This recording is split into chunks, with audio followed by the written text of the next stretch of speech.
Hello new students, my name is Bobbi-Lynn Kekic and I am the Assistant Director for New Student Programs here at Bentley University.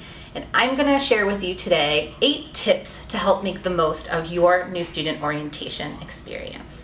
So the first one is pretty simple. You need to show up. You need to be there in order to actually experience all that orientation has to offer. But I want you to take a little step further, and I want you to actively participate. And one tip of advice that I have off of that is I want you to disconnect to connect. And you might have heard that phrase before, but what it really means is not sitting in the back of the room on your cell phone, scrolling through, looking at cute photos on Instagram, or texting with your friends from back home. You really want to be in the moment and experiencing all that orientation has to offer.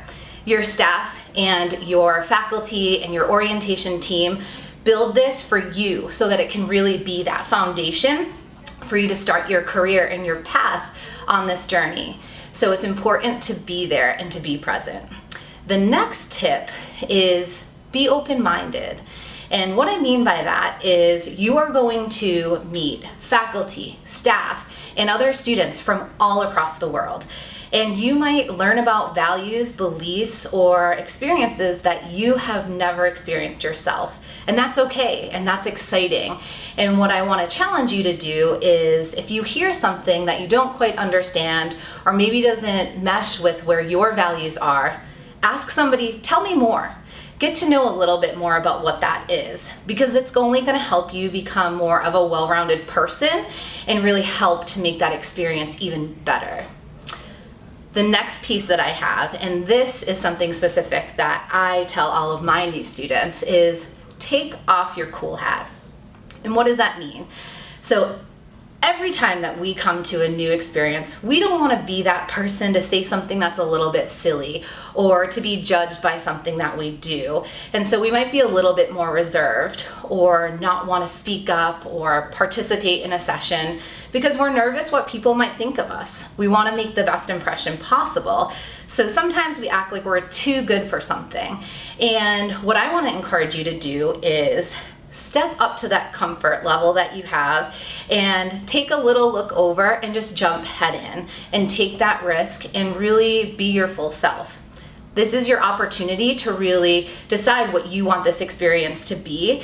And if you can be your genuine self and you can take that cool hat off, it's really going to help you to make the most of that experience. The next tip is meet 2 new people every day. And I know for some people who might be a little bit more reserved, that might be hard. And I get that, and I want to honor that. And for some people, they might say, got this, I have 25 people that I'm going to meet today. And I think all of those are great. But I would encourage you to meet at least 2 people. And I say that because you're coming to a new community and you have to decide who are the people that you want to surround yourself with and who do you really want to have those late night chat sessions with, or who do you want to laugh with or do a group project with, or if something happens that makes you upset that you might have a shoulder to cry on. You need to figure out who is going to be your group or the people that you want to surround yourself with. So it can be as simple as turning to someone next to you during a session at orientation and shaking their hand and saying, hey, I'm so-and-so, how are you? I think it's easy for us to just look down at our phone and scroll through and just feel like, okay, I'm doing something here, so I'm not going to introduce myself. But I promise you, if you take the time to say hello and get to know somebody else, it's going to really make you feel a lot more comfortable during orientation, but then during your first semester and beyond. You really want to create this network within your community so that you have that level of comfort so that you can succeed. One of those people can also be your orientation leader. And at different institutions, we call our orientation staff something different. So at Bentley, we refer to our student staff as orientation leaders. And when I build my orientation staff, I want to make sure that there is something about any new student that they can see in an orientation leader. So it might not be their direct orientation leader, but they're going to be able to see something about themselves somewhere within the orientation team because we want you to feel comfortable. Our orientation leaders are the best of the best. They are involved, they are doing well academically, they've had different life experiences, they represent a diversity that goes far beyond, and I think they're some of the best people for you to get to know right when you're coming to campus. So go ahead and make that connection. They're gonna do it, so make sure that you take the time and effort to also spend some time with them. Another group of people that you can add to your 2-person a day total are your faculty and staff. All orientation programs will have some connection to faculty and staff. You're gonna learn about your academic expectations. You're gonna learn about opportunities that happen outside of the classroom that will complement your full experience. The faculty and staff, they work on colleges and university campuses because they enjoy working with students. You breathe life into the work that we do. So come talk to us, connect with us. We want to be able to be a part of that journey. And so making sure that you can connect with us on day 1 at orientation will really jumpstart your opportunity to connect with faculty and staff throughout your time at your college or university. The next piece I would offer up is ask questions.